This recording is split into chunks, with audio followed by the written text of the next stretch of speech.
India में जब भी कोई हेल्थ का टॉपिक आता है तो लोग अक्सर अपनी प्रेफरेंसेस बताना शुरू कर देते हैं। किसी को आयुर्वेद में बहुत ज़्यादा विश्वास होता है या किसी को होम्योपैथी में इतना विश्वास होता है कि उन्हें लगता है कि जो बीमारी कहीं पर भी ठीक नहीं हो सकती वो शायद होम्योपैथी में ठीक हो जाए। अक्सर इंडिया में एलोपैथी पे लोगों को कम विश्वास होता है या फिर उन्हें इस बात का डर लगता है कि एलोपैथिक दवाइयाँ बहुत ज़्यादा साइड इफेक्ट्स कर सकती है या फिर नुकसान करती है, शरीर में गर्मी करती है। और अगर कोई एलोपैथिक दवाइयाँ खाता भी है तो अक्सर हमने देखा है कि साथ के साथ में आयुर्वेदिक या होम्योपैथिक दवाइयाँ भी चलती रहती हैं। सवाल ये है कि इन सब में से सबसे सही तरीका कौन-सा है या सबसे सही पद्धति या सबसे सही मॉडलिटी कौन-सी है? अगर आपको ये जानकर हैरानी होगी कि जो टर्म एलोपैथी यूज़ होती है, वो होम्योपैथी के आविष्कारक या होम्योपैथी के फादर डॉक्टर सैमुअल हैनमैन ने ही दिया और वो इंसल्ट की तरह यूज़ करते थे उन लोगों के लिए जो कि होम्योपैथी प्रैक्टिस नहीं करते थे। क्योंकि उस टाइम पे जो सो कॉल्ड एलोपैथी प्रैक्टिशनर्स थे वो बहुत ज़्यादा अनसाइंटिफिक वे में ट्रीटमेंट करते थे, जिसका बहुत सारा खून निकाल लेना ताकि उसके शरीर की शुद्धि हो जाए।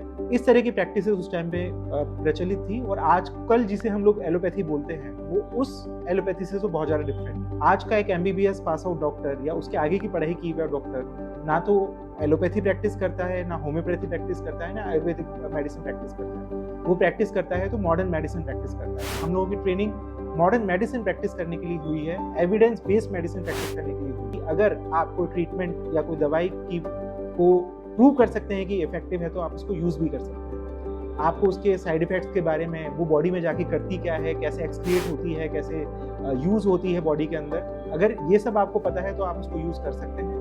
इसके बाद भी क्लिनिकल ट्रायल्स करके ये प्रूव किया जाता है कि ये ट्रीटमेंट वाकई में इफेक्टिव है या इसका जो असर आ रहा है वो सिर्फ एक चांस की बात है।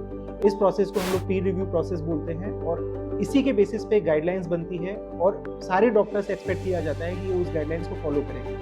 अगर वो इस गाइडलाइन से फॉलो नहीं करते हैं और किसी पेशेंट को इसकी वजह से कोई नुकसान हो जाता है तो जवाबदारी उनकी बनती भी है और उन पे लीगल एक्शंस भी हो सकते हैं। इस तरह की ओवरसाइट, इस तरीके का जो कंट्रोल है वो बाकी मेडिकेशंस पे या बाकी मेडिसिन मॉडलिटीज़ पे नहीं है। और बहुत सारे एविडेंसेस ऐसे बनते जा रहे हैं जो कि प्रूव करते हैं कि एक्यूप्रेशर या एक्यूपंक्चर भी काफ़ी ज़्यादा इफेक्टिव थेरेपीज़ हो सकती है।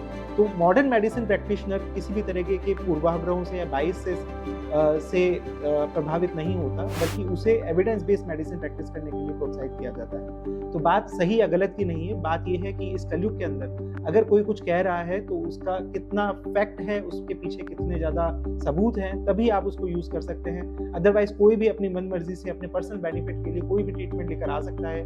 वो मरीज़ का फ़ायदा करे या नुकसान करे ये किसी को पता नहीं होता है, उनकी जवाबदारी भी नहीं होती है।